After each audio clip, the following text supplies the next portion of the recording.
ಹೋಗ್ರಿ ಒಂದಿನ ಇಲ್ಲಿ ಕೂತ್ಕೊಂಡು ಏನ್ ಮಾಡ್ತೀರಿ? ಚೇರ್ಗಳು ಮಂಚಗಳು ಕೂತ್ಕೊಂಡೇ ಇರ್ತೀರಿ ಸುಮ್ಮನೆ. ಈಗ ಅಷ್ಟು ಲೆಟರ್ ಮಾಡಿ ಟೇಬಲ್ ಚೇರ್ ಸುಮ್ಮನೆ ಕೂತಿರೋ ಎಲ್ಲ ಅಲ್ಲಾದ ಹೋದ್ರೆ ಅಟ್ಲೀಸ್ಟ್ ನೀವು ಹೋಗ್ಬಿಟ್ಟು ಇದು ಏನು ಎತ್ತ ಅಂತ ಕಾಗ್ನಿಸೆನ್ಸ್ ತಗೋಬೇಕಲ್ವಾ ಇದ್ರ ಬಗ್ಗೆ? 3 months ಇಂದ ಎಲ್ಲ ಇಲ್ಲಿದ್ದೀರಿ ಡಿಸ್ಟ್ರಿಕ್ಟ್ ಆಫೀಸರ್ಸ್ ಎಷ್ಟು ಜನ ಇದ್ದೀರೋ? ಡಾಕ್ಯುಮೆಂಟ್ಸ್ ಫೇಲ್ಡ್ ಇದನ್ನ ಸೆಟ್ ಡೌನ್ ಮಾಡಿ. ನೀವು ಆಫೀಸರ್ಸ್ ಎಷ್ಟು ಜನ ಇದ್ದೀರಿ? ಡಿಸ್ಟ್ರಿಕ್ಟ್ ಆಫೀಸರ್ಸ್ ತಾಲೂಕಲ್ಲಿ ಎಷ್ಟು ಜನ ಆಫೀಸರ್ ಇದ್ದಾರೆ ಎಲ್ಲರೂ ಬರ ಕೇಳಿದಾಳೆ.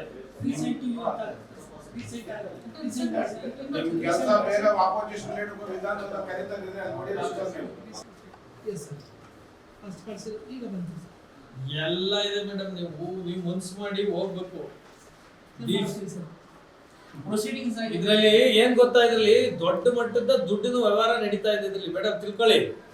ದೊಡ್ಡ ಮಟ್ಟದಲ್ಲಿ ದುಡ್ಡು, ಅದ್ರ ಬೆಲೆ ಬಂದು ನಿಮ್ ಜಮೀನ್ ಬೆಲೆ ಎಷ್ಟು ಅಂತ ತಿಳ್ಕೊಂಡಿದ್ದೀರಿ ಹೇಳಿ? 75 ಕೋಟಿ ಬೆಲೆ ಇವತ್ತದು.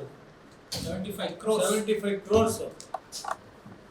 ಯಾರ್ಯಾರು ಆಫೀಸರ್ಸ್ ದುಡ್ತಿದ್ದಾರೆ ಅಂತ ಐಡಿಯಾ ಇದೆ ನಿಮ್ಗೆ?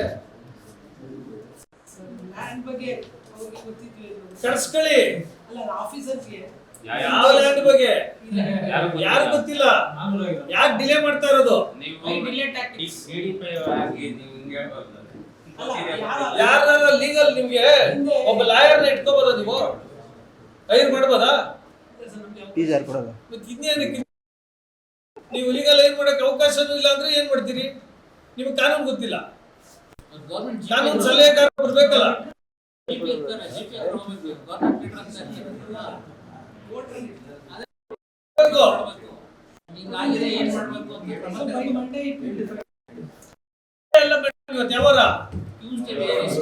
ನಾಳೆ ಬೆಳಿಗ್ಗೆ ಕಂಪ್ಲೇಂಟ್ ಕೊಡಕ್ಕೆ ಹೇಳ್ರಿ, ಎರಡು ಹೋಗಿ.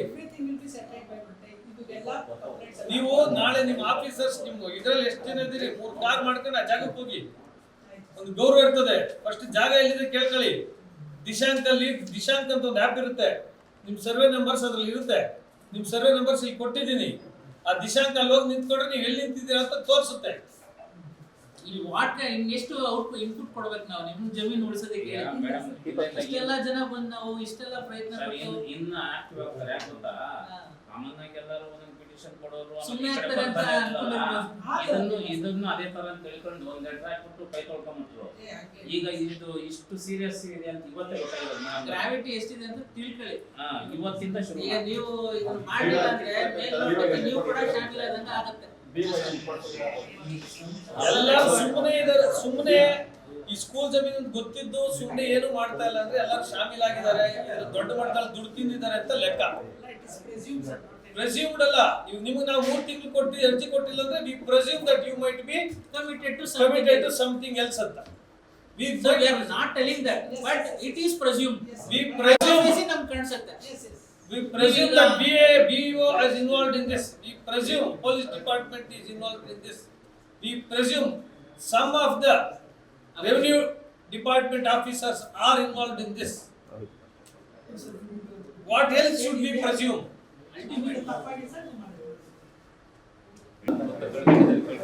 ನಿಮ್ಮ ಜಮೀನು ಇರೋದು ಇಲ್ಲಿ, ನೀವು ಹೋಗಿರೋದು ಇಲ್ಲಿಗೆ. ಇಲ್ಲಿ ಬಂದ್ಬಿಟ್ಟು ವಾಪಸ್ ಕರ್ಕೊಂಡ್ ಬಂದ್ಬಿಟ್ಟಿದ್ದಾರೆ ಯಜಮಾನ್ರು ಅವರು. ಅವ್ರು ತುಂಬಾ ಚೆನ್ನಾಗಿ ಅನುಕೂಲಾಗೆಲ್ಲ ಅಲ್ಲೆಲ್ಲ ವ್ಯವಸ್ಥೆ ಮಾಡ್ಕೊಂಡವ್ರೆ. ಅರ್ಥ ಆಯ್ತಾ ನಿಮ್ಗೆ? ಅರ್ಥ ಆಯ್ತು ಸರ್. ಹಾ, ನಿಮ್ಮ ಜಮೀನು ಇರೋದು ಇಲ್ಲಿ, ನೀವು ಹೋಗಿರೋದು ಇಲ್ಲಿಗೆ.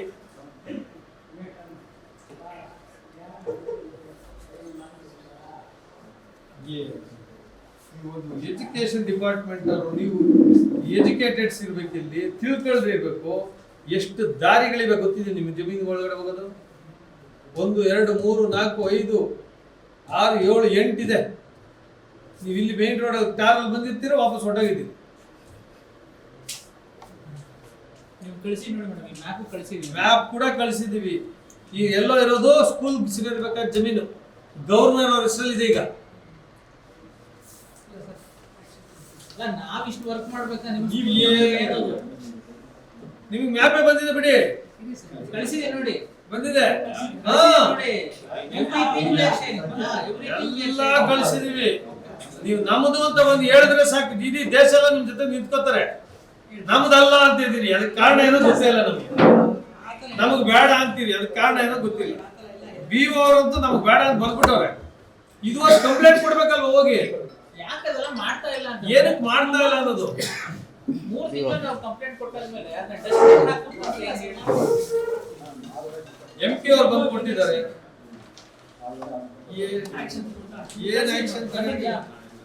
ಇದಕ್ಕಿಂತ ಇನ್ನೇನ್ ಬೇಕು ನಿಮ್ಗೆ? You have identified your properties. It's the work of yours. ಏನಪ್ಪ This much land is 50 acres, sir. 51 acres. ಎಷ್ಟು ನಿಮ್ದೆ? That much land is 51 acres. 51 acres. 3 ಎಕರೆ ಅದೇ ಬೋಗಸ್ ಮಾಡ್ಕೊಂಡವ್ರೆ. EC ಇದೆ, ಎಲ್ಲ ಇದೆ. ಇನ್ನೇನ್ ಡಾಕ್ಯುಮೆಂಟ್ ಬೇಕು? ಈ ಪತ್ರದ ಮೇಲೆ ನಮ್ಮಿಂದ ಪತ್ರ ಹೋಗಿದೆ ಸರ್. ಹೌದಮ್ಮ, ನೀವ್ ಹೇಳ್ತಾರೆ ನಾವ್ ನಿಮ್ಗೆ ಏನು ಕ್ವಶನ್ ಮಾಡ್ತಾರೆ ನೋಡಿ. ಡಾಕ್ಯುಮೆಂಟ್ಸ್ ಇಲ್ಲ ಇದೆ, ಸರಿ. ಇನ್ನು ಡಾಕ್ಯುಮೆಂಟ್ಸ್ ಕರೆಸ್ಪಾಂಡೆನ್ಸ್ ಲೆಟರ್ಸ್ ಆಮೇಲೆ ಎಲ್ಲ BO ಆಫೀಸಲ್ಲಿ ಇದೆ. ಯಾಕೆ ನೋಡ್ರಿ ಇದೆಲ್ಲ ಈ ಪತ್ರದೆಲ್ಲ ಇದೆ ಸರ್. ಇದು ಮೇಲೆ DOಗೆ ವರದಿ ಕೊಡ್ಬೇಕು ಸರ್. ವರದಿ ಕೊಟ್ಟ ತಕ್ಷಣ ನೀವು ಈಗ DDP ವರದಿ ಕೊಟ್ಟಿದ್ದೀವಿ. ನಾವು ಅರ್ಧಂಬರ್ಧ ಓದಿರೋ, ನೀವು ಡಿಗ್ರಿ ಹೋಲ್ಡರ್ಸ್, ನಿಮ್ಗೆ ನಾನು ಹೇಳ್ಕೊಡೋದಾಗಿದೆ. ಇಲ್ಲ ಸರ್. ಏನಿದೆ ಡಾಕ್ಯುಮೆಂಟ್ಸ್ ಇಟ್ಕೊಂಡು ಏನು DC ನೀವು ಹಾಕಿರ್ತೀರಿ ಲೆಟರ್, DC ಅವ್ರು ಏನು ಮಾಡ್ಲಿಲ್ಲ ಅಂತೀರಾ? ಇಲ್ಲ DC ಅವ್ರು ಮಾಡ್ಲಿಲ್ಲ ಅಂತ ಇಲ್ಲ ಸರ್. ನಾವು ಡಾಕ್ಯುಮೆಂಟ್ಸ್ ಯಾವುದು ಕೊಟ್ಟಿಲ್ಲ. ಇಲ್ಲೇ ಇದೆಲ್ಲ ಕೊಡ್ರಿ, ನಾವೆಲ್ಲ ಕೊಟ್ಟು ಬಂದಿದೀವಿ. ನೀವೆಲ್ಲ ಕೊಡ್ತೇವೆ. ನಾವು ಕೊಟ್ಟು ಬಂದು DC ಅವ್ರಿಗೆ 3 ತಿಂಗಳಾಗಿದೆ. ನೀವು ನಿಮ್ದು ಅಂತ ಕ್ಲೇಮ್ ಮಾಡ್ತಾ ಇಲ್ಲ. ಇಲ್ಲ, ಮಾಡ್ತೇವೆ. EC ಇದೆ, ಎಲ್ಲ ಡಾಕ್ಯುಮೆಂಟ್ಸ್ ಕೊಟ್ಟಿದ್ದೀವಿ. 3 ತಿಂಗಳಾದ್ರೂ 4 ತಿಂಗಳಾದ್ರೂ ನೀವು ಆಕ್ಷನ್ ತಗೊಂಡಿರೋ ಒಂದು ಲೆಟರ್ ಸುಮ್ಮನೆ ಇಟ್ಬಿಟ್ರೆ ಅದೇನ್ ಮನೆಗೆ ಬರ್ತದೆ ಅದು? ನಾನು ಅಷ್ಟೇ ಹೋಗಿದ್ವಿ. ಹೋಗಿರೋದು ನೀವು ನೀವು ಸರ್ವೆ ಡಿಪಾರ್ಟ್ಮೆಂಟ್ ಹಾಕ್ಬೇಕು. ನೀವು ಹೋಗಿರೋದು ಎಲ್ಲಿ ನೋಡಿ, ನೀವು ಹೋಗಿರೋದು ಇಲ್ಲಿ, ನಿಮ್ ಜಮೀನು ಇರೋದು ಇಲ್ಲಿ, ಕೋಟೆ ಇರೋದು ಇಲ್ಲಿ, ಗ್ರಾಮಠಾಣ. ನೀವು ಹೋಗಿರೋದು ಇಲ್ಲಿ, ಇದಿರೋ ಜಮೀನು ನಿಮ್ದು ಈ ಕಡೆ. ಮ್ಯಾಪ್ ಇದೆಯಾ ನಿಮ್ಮ ಹತ್ರ? ಇಲ್ಲ ಸರ್. ಕೊಡಿಸ್ತೀನಿ, ಅದು ಇಟ್ಕೊಳ್ಳಿ. ನೋಡಿ ನಿಮ್ ಜಮೀನು ಪೂರ್ತಿ ಈ ಫ್ಲಾಗ್ ಇರೋದೆಲ್ಲ ಕಮ್ಮಿ ಹಾಕಿರೋದು. ಫೆನ್ಸಿಂಗ್ ಹಾಕೊಂಡಿದ್ದೀನಿ, ಕೊಡ್ತಿದ್ದೀನಿ, ಎಲ್ಲ ಮಾಹಿತಿ ಕೊಟ್ಟು ಹೋದ್ರು. ಏನ್ ಕ್ರಮ? ಇಲ್ಲ ಸರ್.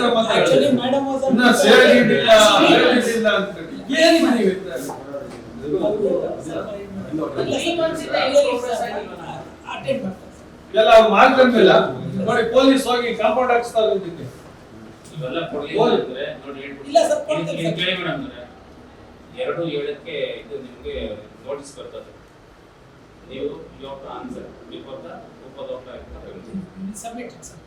ಏನ್ submit ಮಾಡ್ತಿದ್ದೀರಿ? ಇದನ್ನ ತಗೊಂಡು ಹೋಗಿ complaint ಮಾಡ್ತೀನಿ. 100% ನೀವು ನಿಮ್ಗೆ ಏನಾದ್ರೂ ಒಂದು ತೊಂದರೆ ಮಾಡ್ತಾರೆ. ಈಗ ಒಂದು ಲೆಟರ್ ಎತ್ಕೊಂಡು ಹೋದ್ರೆ 11/3 ನಾವು ಕೊಟ್ಟಿರೋ ಪಿಟಿಷನ್ ಮೇಲೆ 11/3 ಒಂದು ಲೆಟರ್ ಹಾಕ್ಬಿಟ್ಟು ನೀವು ಆರಾಮಾಗಿ ಮನೆಯಿಂದ ಆಫೀಸಲ್ಲಿ ಇದ್ಬಿಟ್ರೆ ಆಮೇಲೆ ಫರ್ದರ್ ಏನು ಪ್ರೋಗ್ರೆಸ್ ಇಲ್ವಲ್ಲ. ನೀವು ಯಾವ ಕಂಪ್ಲೇಂಟ್ ಕೊಟ್ಟಿಲ್ಲ, ಟ್ರಸ್ ಪಾಸ್ ಆಗಿದೆ, ಅಕ್ವೈರ್ ಮಾಡ್ಕೊಂಡಿದ್ದಾರೆ, ಸೇಲ್ ಮಾಡಿದ್ದಾರೆ, ಎಲ್ಲ ಇಷ್ಟೆಲ್ಲ ಡಾಕ್ಯುಮೆಂಟ್ಸ್ ಟ್ರಾನ್ಸಾಕ್ಷನ್ ಆಗಿದ್ರು ಕೂಡ ನೀವು ಸುಮ್ಮನೆ ಇದ್ದೀರಲ್ಲ. ನಿಮ್ಮ ಪ್ರಾಪರ್ಟಿನ ಡಾಕ್ಯುಮೆಂಟ್ಸ್ ಕ್ರಿಯೇಟ್ ಮಾಡಿ ಇನ್ನೊಬ್ರು ಮಾಡ್ತಾರೆ ಅಂದ್ರೆ ನೀವು ಸುಮ್ಮನೆ ಇದ್ದೀರಲ್ಲ. ಎಲ್ಲಿ ನೀವು ಯಾವ ಡಿಪಾರ್ಟ್ಮೆಂಟ್ ನೀವು ಲೆಟರ್ ಕರೆಸ್ಪಾಂಡೆನ್ಸ್ ಮಾಡಿದ್ರೆ ಎಕ್ಸೆಪ್ಟ್ DC. ಮತ್ತೆ ನೀವು ತಗೊಂಡೋಗಿ DC ಕೊಟ್ಟಿದ್ದೀರಿ ಅಂತ ಹೇಳಿದ್ರೆ ನೀವು ಚೀಮಾರಿ ಹಾಕ್ಸ್ಕೊಂಬತ್ತೀರ. ನೋಡ್ಕೊಳ್ಳಿ, 2/7 ಕರೀತಾರೆ ನೋಡಿ, ನಿಮ್ಗೆ ನೆನ್ಪಿಟ್ಕೊಳ್ಳಿ. ನೀವು ಇದೆಲ್ಲ ಪೊಲೀಸ್ ಸ್ಟೇಷನ್ ಕಂಪ್ಲೇಂಟ್ ಕೊಡಿಲ್ಲ ಅಂತಂದ್ರೆ ನೀವು ಒಟ್ಟಲ್ಲಿ ಫೇಲ್. ಇಲ್ಲ ಕಂಪ್ಲೇಂಟ್ ಮಾಡ್ತೀವಿ. FIR ಹಾಕ್ಬೇಕು, ಬರೀ ಕಂಪ್ಲೇಂಟ್ ಕೊಟ್ಟು ಬರಬಾರ್ದು. ಅಲ್ಲಿ ಯಾರ್ಯಾರು ಮಾಡಿದ್ದಾರೆ 420 ಚೀಟಿಂಗ್ ಮಾಡೋರ ಮೇಲೆ FIR ಮಾಡಿದ್ರೆ ನೀವು ಬದುಕಬೇಕು. ನಿಮ್ ಪ್ರಾಪರ್ಟಿ ಕಾಂಪೌಂಡ್ ಹಾಕಿದ್ದಾರೆ, ಕಾಂಪೌಂಡ್ ಹೆಂಗತ್ತೆ ತೆರವು ಮಾಡಿ, ಇಮಿಡಿಯೇಟ್ ಆಗಿ ತೆರವು ಮಾಡಿ ನಮಗೆ ಪೊಸಿಷನ್ ಹ್ಯಾಂಡ್ ಓವರ್ ಮಾಡಿಸಿ ಅಂತ ಹೇಳಿ ಪೊಲೀಸ್ ಅವ್ರಿಗೂ ಹೇಳ್ರಿ, ರೆವಿನ್ಯೂ ಡಿಪಾರ್ಟ್ಮೆಂಟ್ ತಹಶೀಲ್ದಾರ್ಗೆ ACDC ಗೆಲ್ಲ ಮತ್ತೆ ಕೊಡ್ರಿ. ಹಾ,